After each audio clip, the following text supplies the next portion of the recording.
अब देखो, जो चैप्टर हम लोग स्टार्ट कर रहे हैं, रेशियो एनालिसिस, ये आप लोगों ने ट्वेल्थ क्लास के अंदर भी पढ़ा है चैप्टर, है ना?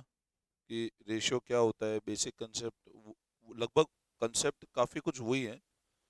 बट यहाँ थोड़ा सा एक और जो चीज़ नहीं है वो ये है कि वहाँ रेशियो क्या होता है, ट्वेल्थ में आप सिर्फ बेसिक रेशियो निकालना सीखते थे। यहाँ आपको रेशियो के बेस पे हो सकता है ट्रेडिंग बनाना हो, प्रॉफिट एंड लॉस बनाना हो, बैलेंस शीट बनाना हो। चैप्टर बहुत सिंपल चैप्टर है ना? फॉर्मूले याद है तो चैप्टर बहुत इजीली हो जाएगा, ठीक है ना? मैं स्टार्ट करने के पहले आपको एक बार ट्वेल्थ क्लास से कंसेप्ट वापस रिकैप कर देता हूँ ताकि आपको बहुत इजी हो जाएगा चैप्टर पढ़ना, ठीक है ना? तो स्टार्ट करते हैं। देखो, आप सबसे पहले देखो meaning of ratio.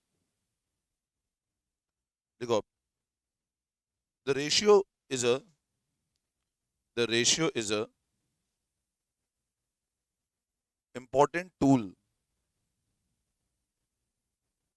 important tool for financial analysis. The ratio is a important tool for financial analysis and planning. For financial analysis and planning. It is a single value. It is a single value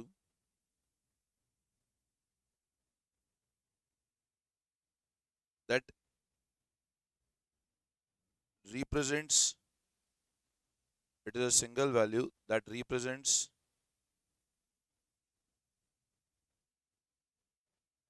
the profitability position, comma solvency position,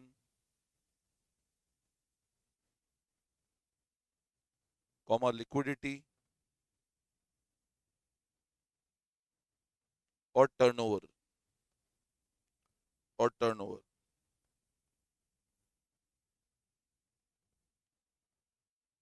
ठीक है, तो ये तो एक basic ratio का मैंने introduction लिखा है। अच्छा, अब आप लोगों को सबको आइडिया कि रेशियो चार कैटेगरी में डिवाइडेड होते हैं, है ना? अ, तो लिखो आप, टाइप्स ऑफ रेशियोज। आप लोगों ने इसको चैप्टर ट्वेल्थ में पढ़ रखा है तो आपको इजी होगा इसको पढ़ना, है ना? थोड़ा सा टाइप्स ऑफ रेशियोज। मैं सारे फॉर्मूले वापस लिखवाता हूँ। पहला लिखो, liquidity ratios, public short term ratio. मतलब जो कंपनी की पोजीशन शॉर्ट टर्म में डिफाइन करता है वो लिक्विडिटी रेशियोज है। मतलब जो ऑर्गेनाइजेशन एक शॉर्ट टर्म में बताता है वो लिक्विडिटी रेशियो। और इसमें दो तरह के रेशियो हैं। एक होता है करंट रेशियो। करंट रेशियो का फॉर्मूला होता है। और एक होता है quick ratio, quick asset upon current liability. और क्विक असेट का मतलब क्या होता है बताओ? Current asset minus stock minus prepaid expense. ठीक है? तो पहला लिक्विडिटी रेशियो जो कंपनी की शॉर्ट टर्म पोजीशन बताता है, उसमें एक करंट रेशियो हो गया, एक क्विक रेशियो हो गया। Quick asset is current asset minus stock minus prepaid.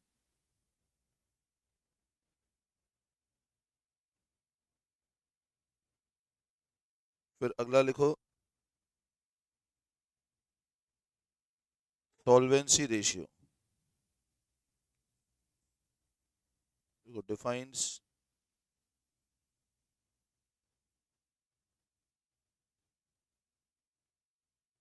Long term financial position. Company की लॉन्ग टर्म फाइनेंशियल पोजीशन बताता है कौन सा रेशियो? Solvency ratio.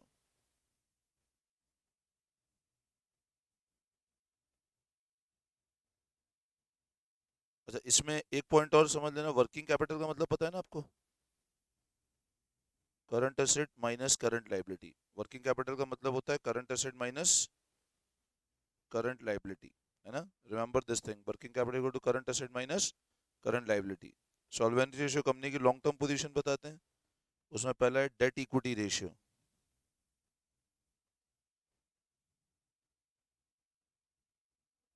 उसका फॉर्मूला है डेट अपॉन इक्विटी। यहाँ पे डेट का मतलब क्या होता है?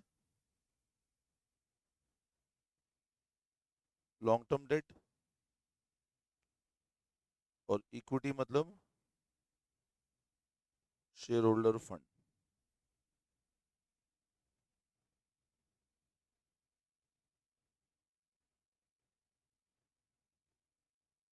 जो तुम्हारे मेन काम के मैं आपको वही लिखवा रहा हूँ, है ना, जो मेन क्वेश्चंस में आते हैं। बाकी बुक में तो तुम देखोगे तो 50 तरह के रेशियो गिवन है, बट वो काम के नहीं है ना। डेट इक्विटी लिख लिया पहला। डेट मतलब लॉन्ग टर्म डेट और इक्विटी मतलब शेयर होल्डर फंड।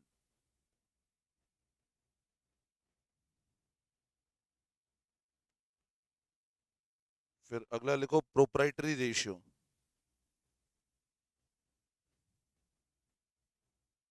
और लिखो proprietor fund upon total asset. Proprietor fund upon total asset, proprietary ratio.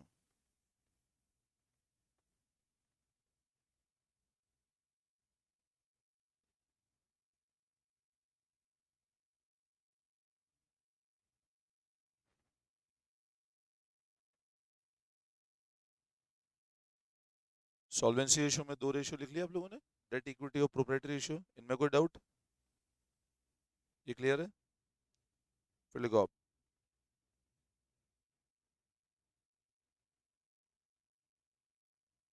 Total asset to debt ratio.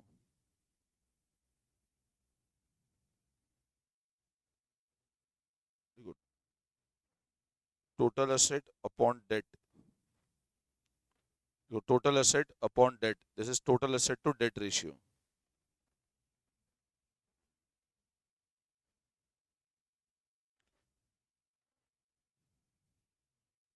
लिखिए वाले रेशियोज।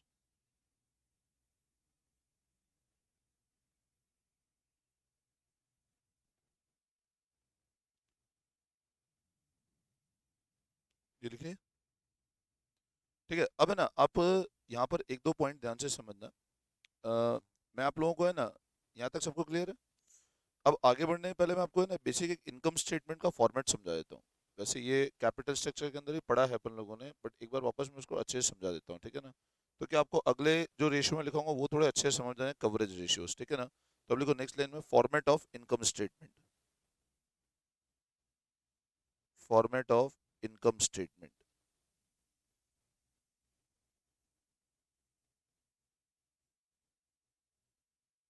देखो सेल्स, लिस्ट कर दो वेरिएबल कॉस्ट। तो ये आता है आपका कंट्रीब्यूशन। सेल्स में वेरिएबल कॉस्ट घटाओगे तो क्या आएगा बेटा? Contribution. If you deduct sales minus variable cost, then this is contribution. फिर लेस कर दो फिक्स ऑपरेटिंग कॉस्ट। कौन सी कॉस्ट? तो इसको बोलते हैं ईबीआईटी। क्या बोलते हैं? या इसको एक और बोल सकते हैं ऑपरेटिंग प्रॉफिट।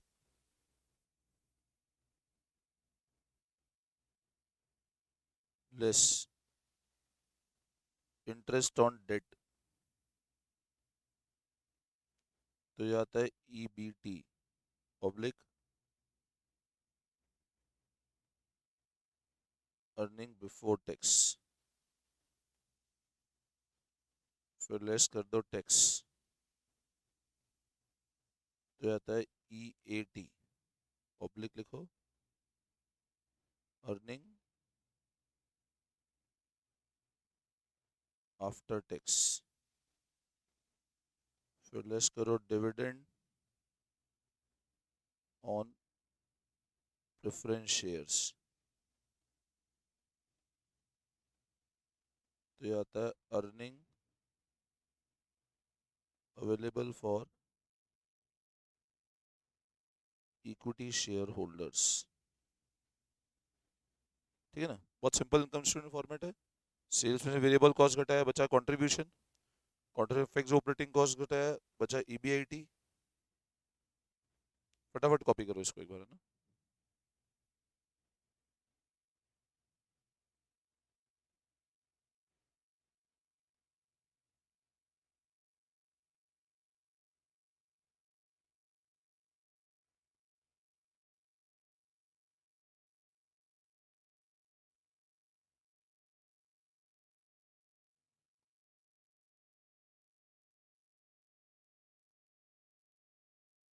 कर लिया?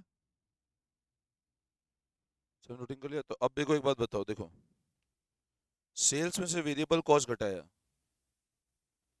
या आया कंट्रीब्यूशन, उसमें हमने फिक्स ऑपरेटिंग कॉस्ट घटाया, बचा ऑपरेटिंग प्रॉफिट या ईबीआईटी।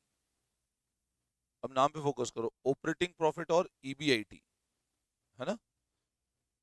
अगला हमने लेस किया इंटरेस्ट ऑन डेट। अब पता है इसको, डेट पे इंटरेस्ट बोलो या लॉन्ग टर्म लोन पे इंटरेस्ट बोलो, है ना? लोन्स पे इंटरेस्ट और डेट पे एक ही बात है ना? तो आता है अर्निंग बिफोर टैक्स, लेस किया टैक्स, अर्निंग आफ्टर टैक्स। अब बताओ, टैक्स के बाद पहले प्रेफरेंस को देंगे तो आएगा earning available for equity share holder. ये फॉर्मेट अच्छे से याद रखना है ना। बाद बोलेंगे सेल्स में से क्या घटाना है, पहले वेरिएबल कॉस्ट, तो क्या आएगा? कंट्रीब्यूशन। कंट्रीब्यूशन में से पहले फिक्स ऑपरेटिंग कॉस्ट है ना, से रेंट हो गया, सैलरी हो गया, ये सब फिक्स ऑपरेटिंग कॉस्ट है, तो क्या आएगा बेटा? ईबीआईटी। ईबीआईटी का अकाउंट नाम क्या है? Operating profit. फिर क्या लेस करोगे? इंटरेस्ट, तो क्या आएगा? EBT, earning before tax. फिर क्या लेस करोगे? टैक्स, तो अर्निंग आफ्टर टैक्स। फिर लेस करोगे डिविडेंड, किस पे? प्रेफरेंस पे, तो आएगा earning available for equity share holder. अब पता है यहाँ पर एक चीज ध्यान रखना, अगर मैं बोलता हूँ एक और फॉर्म ईपीएस, ईपीएस मतलब होता है अर्निंग पर शेयर। ईपीएस मतलब क्या होता है? Earning per share. तो वो कैसे निकालना है? तो लिखो अर्निंग अवेलेबल फॉर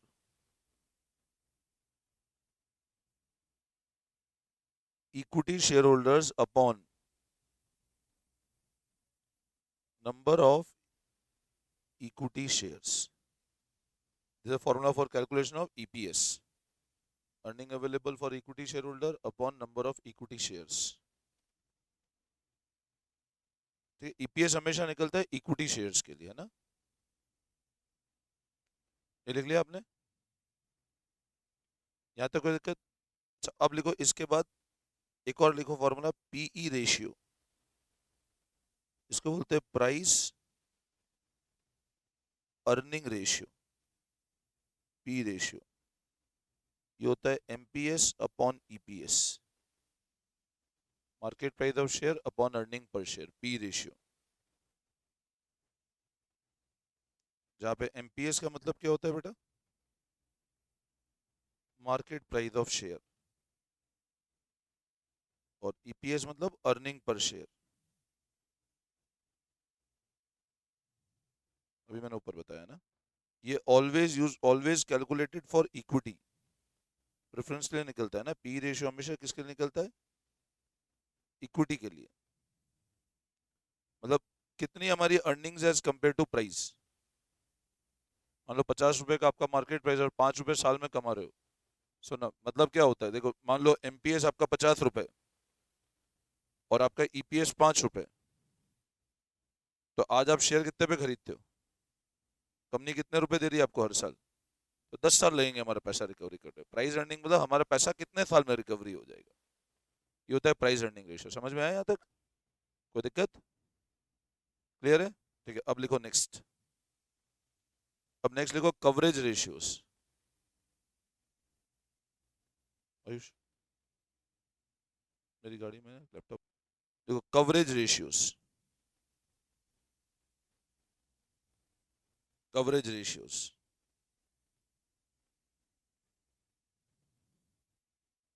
अब कवरेज रेशियो में ना सबसे पहले लिखो फर्स्ट इंटरेस्ट कवरेज रेशियो।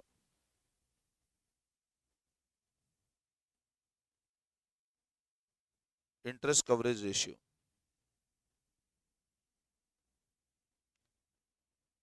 इसका मतलब क्या होता है? ये क्या बताता है, लिखना, it defines the earnings available to serve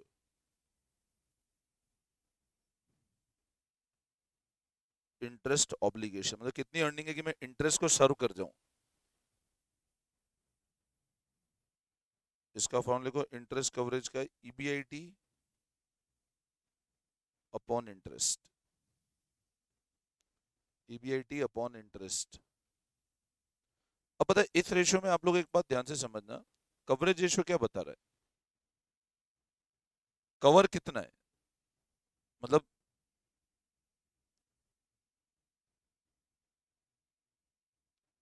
noting कर लिया? अब सब लोग समझना, देखो इस फॉर्मूले को समझना। मैंने फॉर्मूला का ईबीआईटी अपॉन इंटरेस्ट।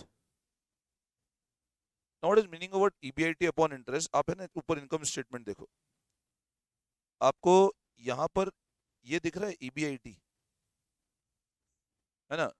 मान लो ये 50,000 अज्यूम करो, ये 50,000 है, और इंटरेस्ट लेट से 10,000 है।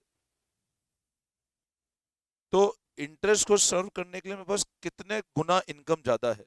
आज जैसे मान लो बैंक में लोन लेने गया, बैंक लोन मेरे को देता है, बोलता है 20,000 रुपये मान लो मेरे ईएमआई आती है ना? अब आप एक बात बताओ, बैंक में इनकम स्टेटमेंट का प्रूफ क्यों मांगता है पता है? वो देखता है यार इसकी ईएमआई आती है मान लो 20,000 रुपये, और मान लो अर्निंग 25,000 रुपये, तो बैंक लोन नहीं देगा। क्यों नहीं देगा? क्योंकि आपके पास इतना पैसा ही नहीं, कवर ही नहीं है ना आपके पास में। अब मान लो मैं कहता हूँ 20,000 की ईएमआई और 1 लाख का कमा रहा हूं मैं, तो 5 गुना कमा रहा हूँ अपनी ईएमआई से। ये होता है कवरेज। ईएमआई कवरेज कितना है भाई? मेरे पास 5 गुना कमाई ज्यादा है अपनी ईएमआई के मुकाबले। तो इंटरेस्ट कवरेज क्या बता रहा है कि इंटरेस्ट के लिए कितनी कमाई कितने गुना ज्यादा है, कि इंटरेस्ट पे कितना कवर अवेलेबल है, मतलब इतना इंटरेस्ट प्रोटेक्टेड है मेरा, 5 गुना कवर्ड है। अब मैं आपको अगर ऐसे बोलता हूँ इंटरेस्ट कवरेज के बाद, मैंने ऐसा बोला डिविडेंड कवरेज रेशियो। मैं आपको एक और बताता हूँ, डिविडेंड कवरेज रेशियो लिखो एक और, देखो डिविडेंड कवरेज रेशियो।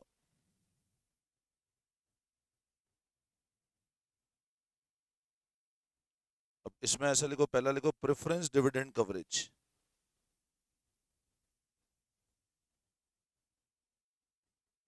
अच्छा बताओ, प्रेफरेंस डिविडेंड के लिए कितना कवर अवेलेबल है बेटा?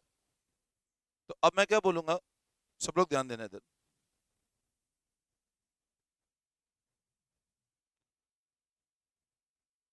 डिविडेंड कवर, अब प्रेफरेंस डिविडेंड क्या बताएगा कि प्रेफरेंस के लिए कितनी अर्निंग है उनके डिविडेंड के मुकाबले, कितना गुना ज्यादा अर्निंग है।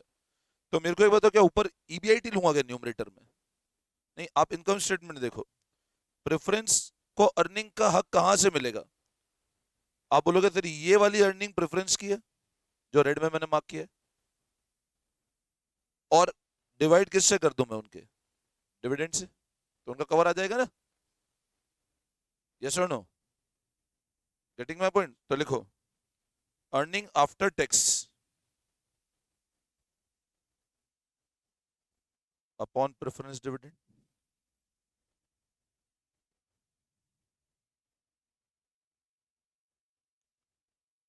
फिर लिखो equity dividend coverage ratio.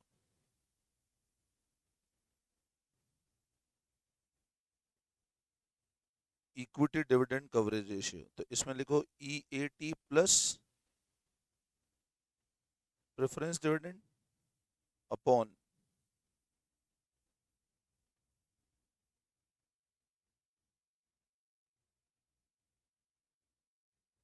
Equity dividend.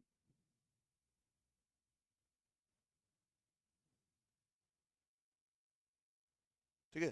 तो these are the basic coverage ratio that में हमारे कितनी अर्निंग अवेलेबल है हमारे एक्सपेंस को कवर करने के लिए। इसमें कोई दिक्कत?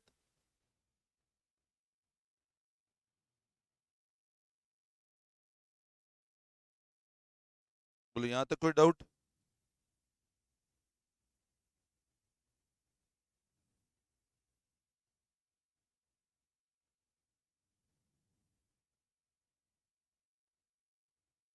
क्लियर है ये वाला?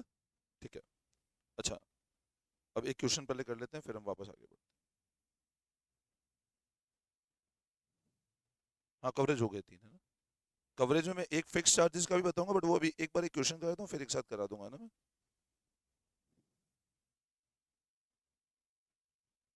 अनसॉल्व क्वेश्चन नंबर 2 पे आओ सब लोग। अनसॉल्व क्वेश्चन नंबर 2 देखेंगे एक बार आप लोग। आ जाओ अनसॉल्व क्वेश्चन नंबर 2 पे।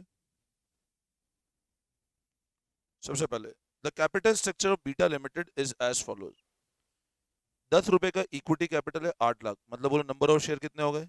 8 लाख अपॉन 10, 80,000। 9% प्रेफरेंस शेयर है 10 रुपए का, एक 3 लाख, मतलब 30,000 प्रेफरेंस है। तो नंबर ऑफ इक्विटी शेयर 80,000 है और प्रेफरेंस है 30,000, है ना? Profit after tax at 35%, 270। अब प्रॉफिट टैक्स के बाद है 270, 60,000 का डिप्रीशिएशन है, इक्विटी डिविडेंड 20% है, मार्केट प्राइस ऑफ शेयर 40 रुपए, dividend yield on equity share, dividend yield on equity share पूछा है। पहले मैं आपको नीचे बीसीडी कराता हूँ फिर ए कराता हूँ। पूरा कवर बताओ प्रेफरेंस और इक्विटी के लिए कितना है। अब कवर दोनों का पूछा है, प्रेफरेंस और इक्विटी डिविडेंड का, है ना। अर्निंग पर शेयर और पी रेशियो, तो लिखो आप एक बार सेकंड क्वेश्चन लिखो, cover for preference and cover for equity, cover for preference and cover for equity, cover for preference and equity, देखो कवर फॉर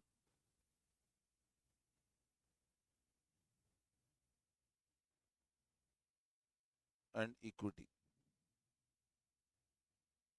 तो इसमें लिखो आप प्रेफरेंस डिविडेंड कवरेज रेशियो।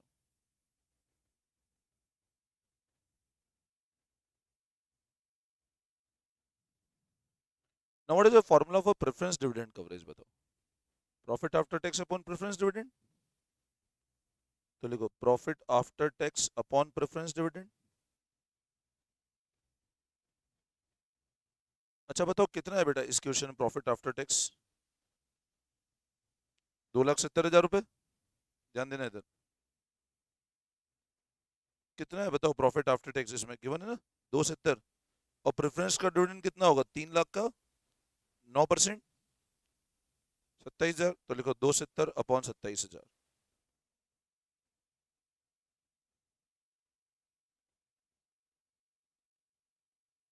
ये आएगा 10 टाइम्स। मतलब अर्निंग के डिविडेंड का 10 गुना अर्निंग ज्यादा है हमारी। और फिर लिखो equity dividend coverage ratio, equity dividend coverage ratio,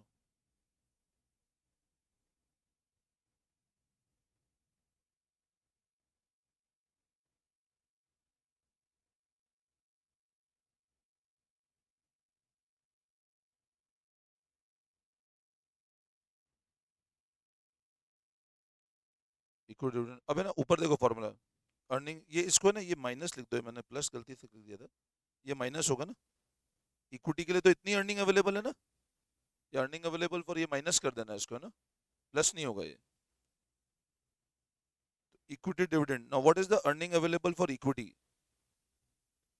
2,70,000 minus 27,000 upon, now what is the equity dividend. आपको बोल रहा है इक्विटी डिविडेंड 10% की रेट से दे रहे हैं या 20% से, देख लो एक बार। 20% है, 10 रुपए की फेस वैल्यू पे मिलेगा, तो 10 पे 2 रुपए, 10 पे 2 रुपए, 2 रुपए कितने शेयर्स पे, 80,000 शेयर्स है, कितना आता है ये चेक करो, 1.52, एक सेकंड लिखो।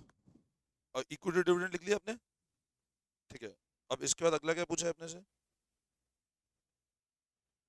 अब अगला पूछा है, नेक्स्ट पार्ट देखो क्या पूछा है, ईपीएस। अब मेरे को एक बात बताओ, ईपीएस क्या होगा, earning available for equity upon number of equity shares. Now what is the earning available for equity,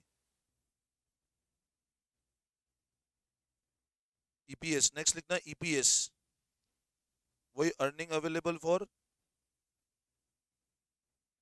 equity share holder upon number of equity shares, earning available for equity upon number of equity shares, तो 270 minus 27,000, यही available है ना earning. और number of equity shares कितने हैं, 80,000, 3.03।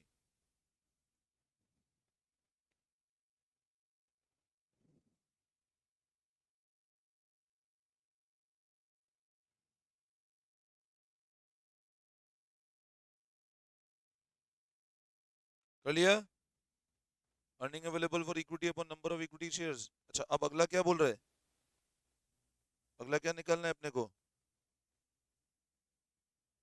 P ratio, तो देखो next PE ratio. अब बोलो पी रेशियो क्या होगा, एमपीएस कितना है, अपॉन 3.03 कितना आता है? ये आता है 13.2 times. This your P ratio. यहाँ तक कोई दिक्कत आप लोगों को? Any doubt?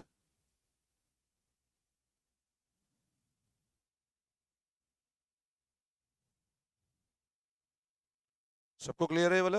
अच्छा, इसमें ना अपने को एक और चीज पूछी है बेटा, डिविडेंड यील्ड। आपको यहाँ पर एक और पॉइंट पूछा है, डिविडेंड यील्ड। डिविडेंड यील्ड का फॉर्मूला होता है डीपीएस अपॉन एमपीएस। देखो फॉर्मूला डिविडेंड यील्ड, फॉर्मूला लिखो, डिविडेंड यील्ड अर्निंग यील्ड होता है EPS upon MPS, dividend yield होता है डीपीएस अपॉन एमपीएस। तो लिखो डिविडेंड यील्ड। कवरेज में नहीं है, ये अलग से लिख दो, ये तो रेशियो है ना, आप डायरेक्ट लिख दो डिविडेंड यील्ड। ये प्रॉफिटेबिलिटी रेशियो एक तरह से है ना। तो डिविडेंड यील्ड कितना आ रहा है, तो लिखो DPS upon MPS. Dividend per share upon market price of share. अच्छा, एक शेयर पे कितना डिविडेंड है? 2 रुपए का। 10 रुपए की फेस वैल्यू है ना, उसमें 20%, और मार्केट प्राइस 40 रुपए, तो डिविडेंड यील्ड कितना आता है बताओ?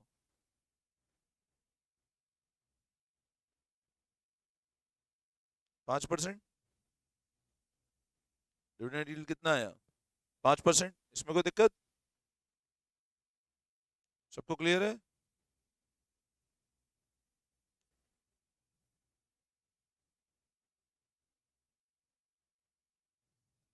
बोलो सारे पार्ट में कोई डाउट?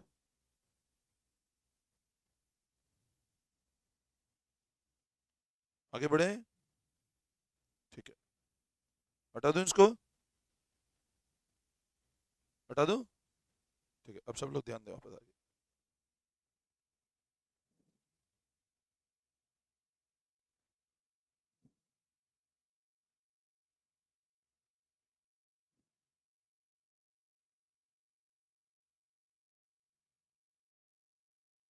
क्वेश्चन 6 देखेंगे आप लोग। क्वेश्चन 6। अच्छा, इसके पहले मैं ना एक बैलेंस शीट फॉर्मेट और बता देता हूँ आपको, वो और लिख लो, जो अपन ने पहले ही पढ़ा था, मैं फिर समझा देता हूँ। एक बैलेंस शीट का फॉर्मेट और देख लो, इससे काफी रेशियो निकल जाएंगे आपके, कुछ फॉर्मूलेज इंपॉर्टेंट, ये लिख लो आप। फिक्स एसेट, करंट एसेट, ये 12th में ही पढ़ा था अपन ने।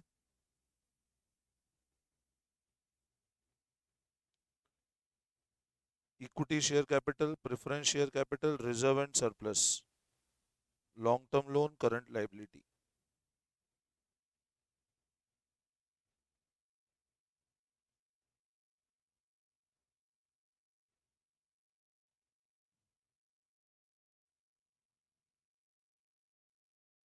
ये कुछ इंपॉर्टेंट रिलेशन है, बैलेंस शीट का एक फॉर्मेट से समझा रहा हूँ मैं आपको, है ना।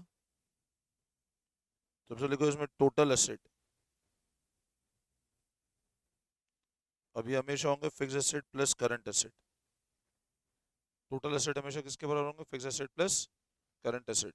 Total asset is always equal to fix asset plus current asset.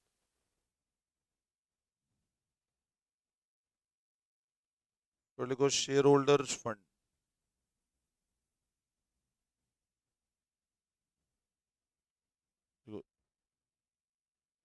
Plus,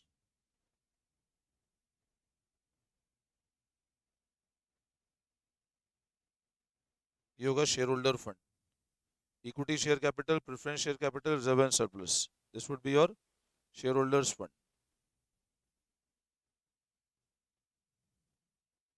इसको शेयर होल्डर फंड बोलो या प्रोपराइटर फंड भी बोल सकते हो। Proprietor fund, whether you say shareholder fund or proprietor fund, one in the same thing। फिर लिखो आप total debt, long term loan plus current liability. Total debt, long term loan plus current liability. सबको आ रहा है समझ में? Total debt, long term loan plus current liability.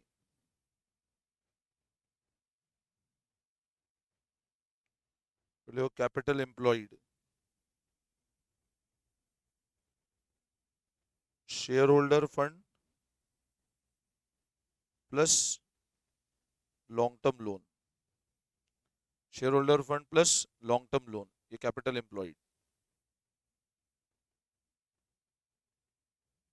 Share holder fund plus long term loan, this is your capital employed. फॉर्मूले ध्यान रखना बस, है ना। अच्छा मेरे को एक बात बताओ, ये टोटल एसेट है, और जब मैं इनको जोड़ देता हूँ ये क्या आ जाता है? तो टोटल एसेट में अगर मैं कैपिटल एम्प्लॉयड घटा दूं तो करंट लायबिलिटी बच जाएगी, और total asset minus current liability कर दूं, कैपिटल एम्प्लॉयड बच जाएगा। और टोटल एसेट माइनस अगर मैं टोटल डेट कर दूं, ये टोटल डेट है, लॉन्ग टर्म लोन, तो शेयर होल्डर फंड आ जाएंगे। अपन कैसे भी निकाल सकते हैं ना अलग अलग चीज से। भाई इन दोनों को जोड़ दिया टोटल एसेट आया, इनको जोड़ा टोटल डेट आया, टोटल एसेट में से इसको घटा दूं तो ये बच जाएगा, इसमें इसको घटा दूं तो ये बच जाएंगे। ठीक है, और टोटल एसेट और टोटल लाइबिलिटी का क्या होगा, हमेशा बराबर होगा, तो total asset is always equal to total liability, वो भी लिख लो। Total asset equal to total liability, ये तो सबको पता ही है कि टोटल एसेट हमेशा किसके बराबर होता है बेटा, टोटल लाइबिलिटी के बराबर। बोलो यहां तक कोई दिक्कत? वापस समझाऊं? सबको आ गया समझ में अच्छे से? कोई डाउट नहीं है? ठीक है। अब हम लोग क्या करते हैं, एक क्वेश्चन करते हैं।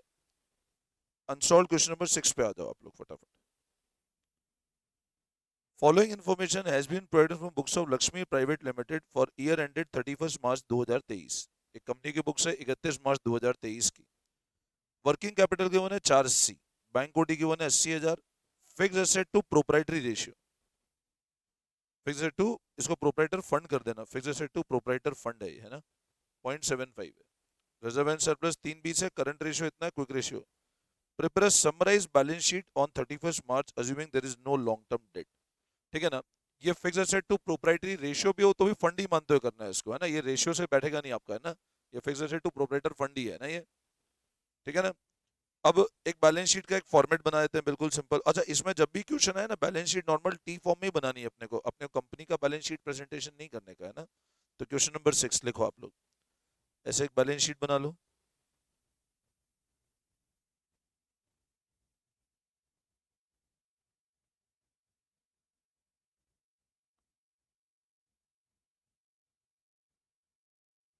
लाइबिलिटीज अमाउंट, असेट्स और अमाउंट। ठीक है, लाइबिलिटी अमाउंट, असेट्स अमाउंट, ठीक है ना। चलो अब आप ध्यान देंगे बेटा, वन बाय वन स्टार्ट करें।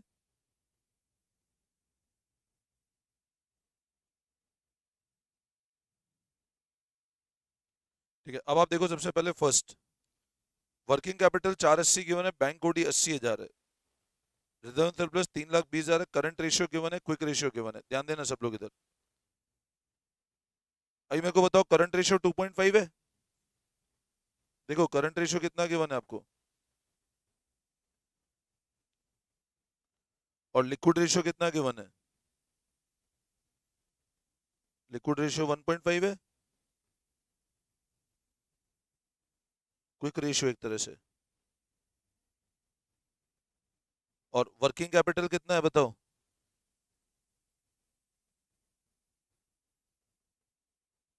अब बताओ वर्किंग कैपिटल किसके बराबर होगा, तो लिखो सी ए माइनस सी एल।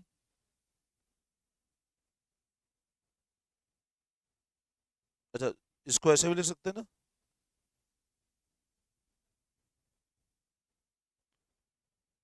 तो ये क्या हो जाएगा, तो देखो 2.5 current liability minus current liability,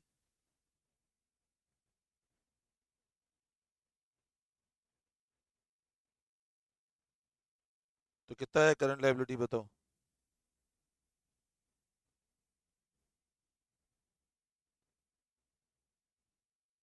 कितना आता है, 3 लाख, देखो 3,20,000, और ये इतना आ गया, तो बताओ करंट एसेट कितना आएंगे,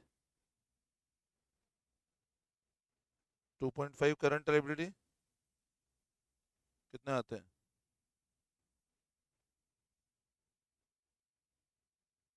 कितना आ रहा है? ये 320 आ रहा है ना? तो करंट एसेट तो मल्टीप्लाई होगा ना, कम कैसे हो जाएगा? 8 लाख आ रहा है ना?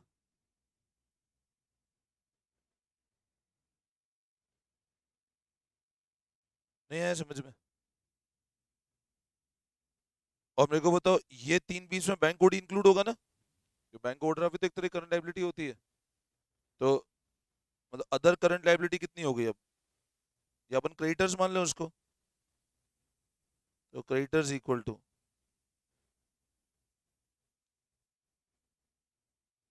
आप चाहो तो उसको अदर करंट लायबिलिटी को क्रेडिटर लिखो, एक ही बात है ना? 2,40,000। समझ में आया?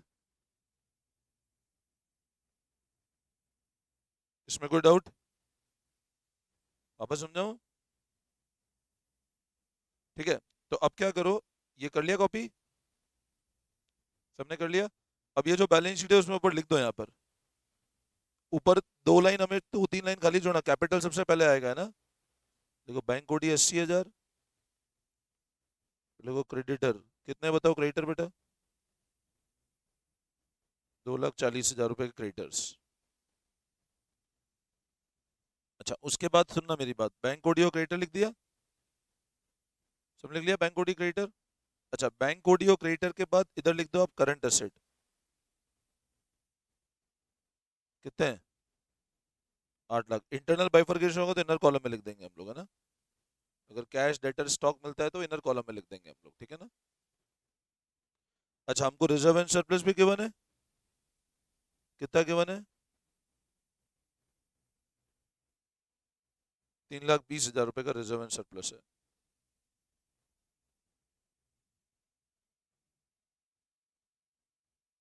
यहाँ तक कोई डाउट नहीं है ना?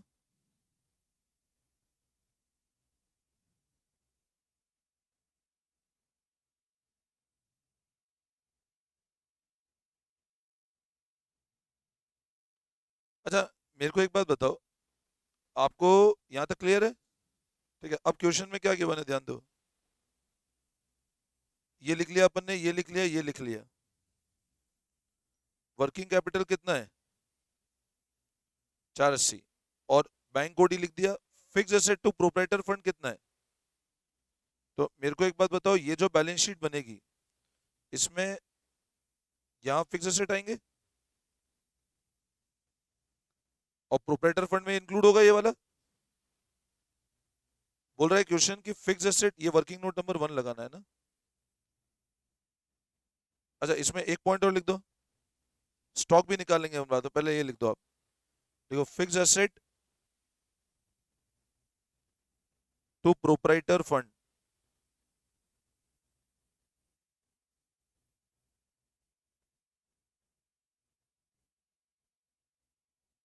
.75। फिक्स एसेट प्रोप्राइटर फंड कितना है? 0.75। तो लिखो इसमें लेट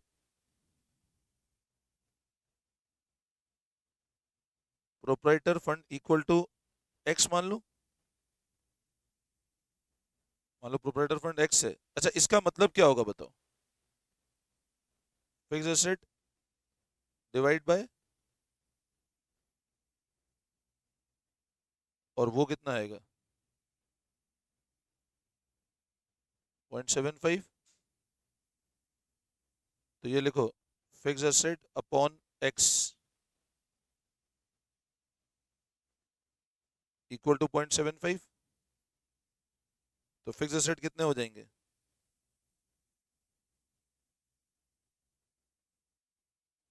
0.75x। समझ आता है?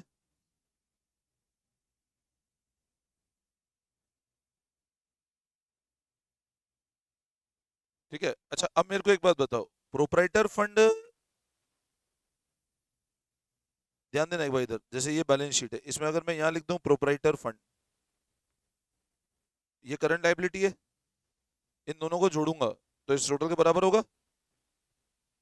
भाई मैं ऐसा लिख सकता हूँ ना, proprietor fund plus equal two plus, ऐसे लिख सकते हैं ना, प्रोपराइटर फंड में तो रिजर्व एंड सरप्लस आ गया ना। तो ये कितना है बताओ प्रोपराइटर फंड, करंट लायबिलिटी कितनी निकाली थी अपन ऊपर, 320, किसके बराबर होगा, फिक्स एसेट कितना है प्लस करंट एसेट कितना है।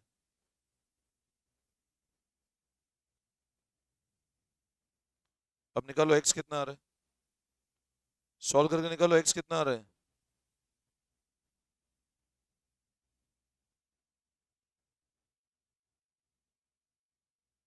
कितना आ रहा है एक्स, 0.25 एक्स आ जाएगा इधर, इक्वल टू 8 लाख माइनस 320, कितना आ रहा है। तो इसको सॉल्व करोगे तो एक्स आएगा 19,20,000, ये आ रहा है। तो एक्स मतलब क्या है, प्रोपराइटर फंड। तो प्रोपराइटर फंड कितना हो गया, 19,20,000 रुपए। तो बताओ फिक्स एसेट कितने हो जाएंगे।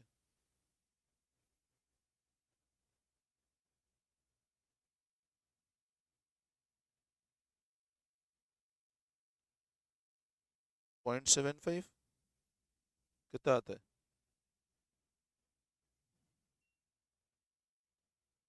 कितना आ रहा है,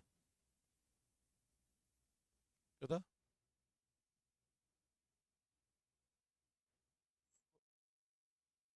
14,40,000, ये आ रहा है।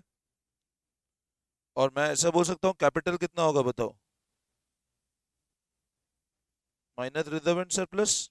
देखो प्रोपराइटर फंड में दोनों आ जाएगा ना, तो अगर ये कैपिटल का फिगर निकालना है तो वो क्या होगा, रिजर्व एंड घटा दूं प्रोपराइटर फंड में, प्रोपराइटर फंड में दोनों होगा ना, कैपिटल रिजर्व एंड सरप्लस। तो कैपिटल चाहिए तो कितना होगा, टोटल प्रोपराइटर फंड कितना है 19,20, तो 19,20,000 माइनस क्या कर दो आप, तो देखो आप 19,20,000 माइनस 3,20,000 रुपये,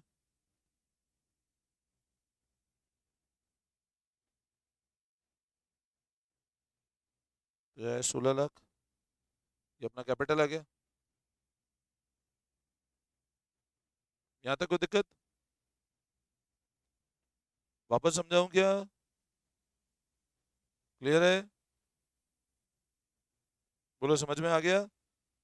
ठीक है, तो बस ऊपर लिख दो इस बैलेंस शीट में, कैपिटल लिख दो 19,20,000 रुपये, 16 लाख सॉरी, और फिक्स एसेट कितने होंगे बेटा,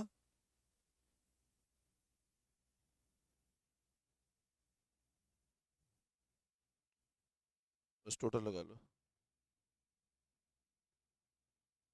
समझ में आया।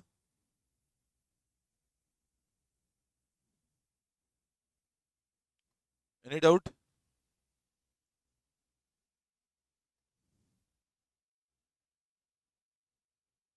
कॉपी कर लो फटाफट एक बार।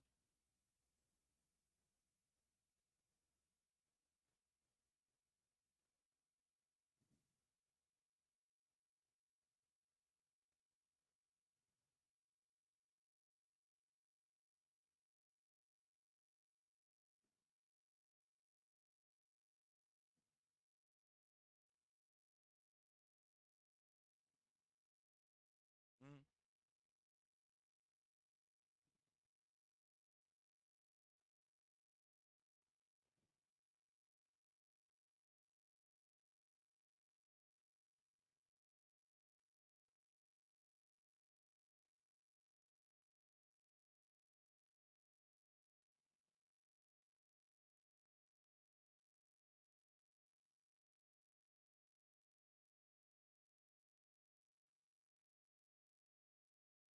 हो गया।